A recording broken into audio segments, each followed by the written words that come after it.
Salut l'équipe, on annonce notre grand retour sur YouTube après avoir réglé quelques problèmes techniques. On va désormais sortir au minimum une vidéo par semaine sur différents thèmes, mais ça va toujours rester dans le domaine du sport. On se retrouve aujourd'hui pour parler d'une compétition qu'on attend tous depuis plus d'un an et qui débute dans moins d'une semaine. La précédente a été jouée en France et remportée par le Portugal dans une finale riche en émotions. C'est la mer Noire. Bien sûr, l'Euro 2020 s'est transformé en Euro 2021 à cause du Covid-19 et on va vous donner nos prédictions et les pronos qui nous semblent intéressants.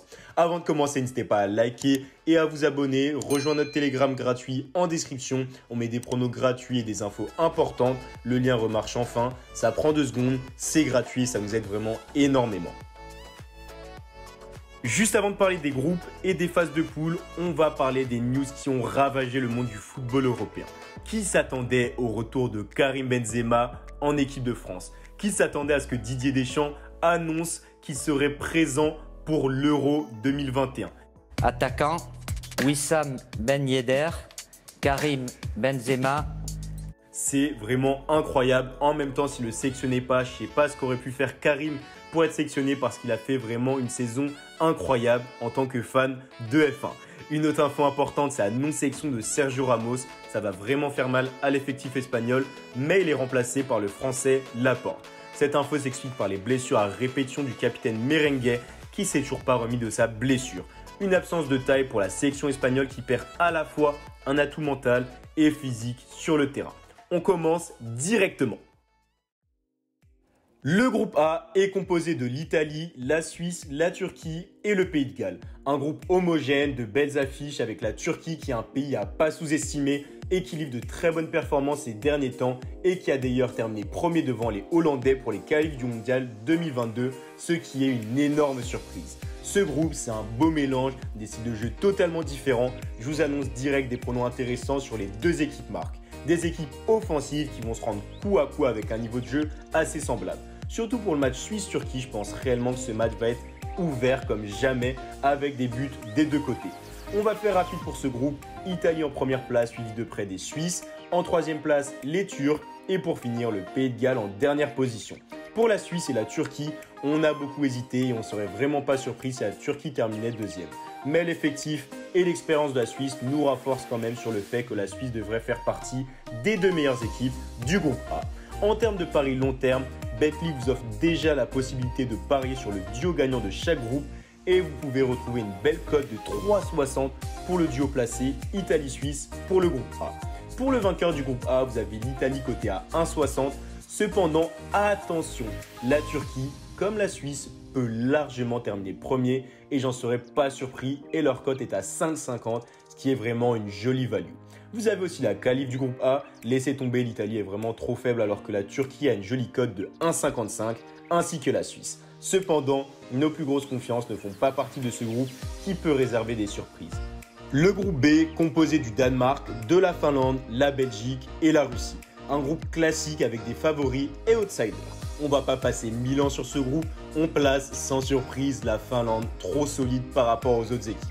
Non, sérieusement, Belgique première place, suivi du Danemark, de la Russie et pour finir la Finlande en dernière place. Pour nous, ça nous paraît vraiment logique de placer Belgique en vainqueur du groupe B, mais les bookmakers ont quand même une très belle cote sur la Belgique à 1,72. C'est clairement une jolie value. Un autre pari intéressant, Belgique-Danemark en duo gagnant coté à 2,75. Pour rappel, duo gagnant signifie l'équipe 1 termine en tête du groupe et l'équipe 2 termine deuxième.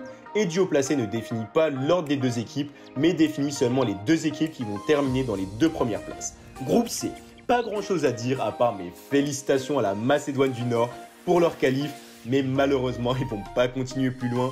J'ai rien contre eux, mais franchement ils ont pas du tout le niveau. Heureusement ils sont tombés dans un groupe qui n'est pas le plus relevé à l'image du groupe F où ils se seraient fait tout simplement détruire. Je place les Hollandais en première position logique, même si je trouve que leur niveau est bien plus faible qu'avant. Il fut un temps, on pouvait apercevoir des Cruyff, Gullit, Van Persie, Robben. Maintenant, cela se résume à une attaque avec Stefan Berghuis de Feyenoord, du Malen qui vient tout droit du PSV et un Depay qui sauve un peu l'attaque. Mais voilà quoi, c'est pas terrible, t'as une attaque comme ça sur FUT, tu passes vraiment pas la 18. On continue direct avec l'Autriche en seconde position, l'Ukraine en troisième place et vous l'aurez compris, je place malheureusement la Macédoine en dernière position. Un beau duo placé à 2,40 pour les Pays-Bas et l'Autriche. Groupe D, Angleterre, Croatie, Écosse, République tchèque pour le groupe D. Un groupe intéressant, on le retrouve, les deux équipes se sont affrontées en demi-finale de la Coupe du Monde 2018 où la Croatie avait obtenu la victoire. Sans grande surprise, nous voyons ces deux nations passer les poules avec la très grosse cote incompréhensible de 1,72. Ça se prend vraiment tous les jours selon moi quand on voit la différence d'effectifs face aux autres équipes. Je pense cependant pas que les deux équipes ont le niveau pour gagner l'Euro ou même les demi de cette compétition. On passe au groupe E. Espagne, Suède, Portugal, Slovaquie. L'Espagne est dans les meilleures dispositions pour prendre la première place et débuter de la meilleure des manières son Euro. Parmi les trois équipes restantes, franchement, on voit la Pologne plus solide pour obtenir la seconde place que la Suède ou encore la Slovaquie. Une belle cote pour la qualif de la Pologne, 1,50, c'est vraiment pas dégueu.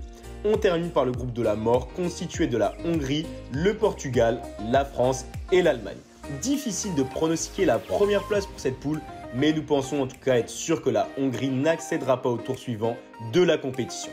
La France a l'un, voire le meilleur effectif de cette compétition et sera largement capable d'obtenir au moins la seconde place. Honnêtement, je pense qu'ils pourront être premiers et je verrai plus la seconde place pour la section de CR7 avec un très bel effectif qui risque de faire mal. Ronaldo, Fernandez, João Félix, Diego Jota, bref, la liste est très longue. Malgré la présence de l'Allemagne dans le groupe, je verrai le duo France-Portugal guidé par Benzema et CR7 coté à 3,50 sur Betclic.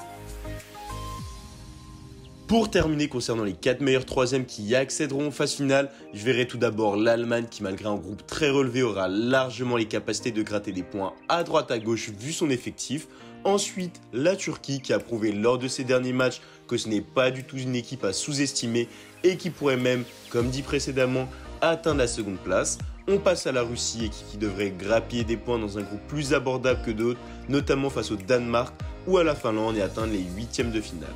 Enfin, dernière équipe, même analyse que pour la Russie, l'Ukraine qui aura largement ses chances de se qualifier en meilleur troisième en prenant notamment l'ascendant sur la Macédoine du Nord qui va sans surprise se faire écraser dans cette poule.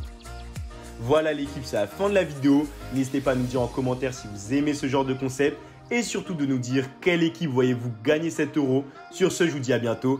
Allez, ciao l'équipe.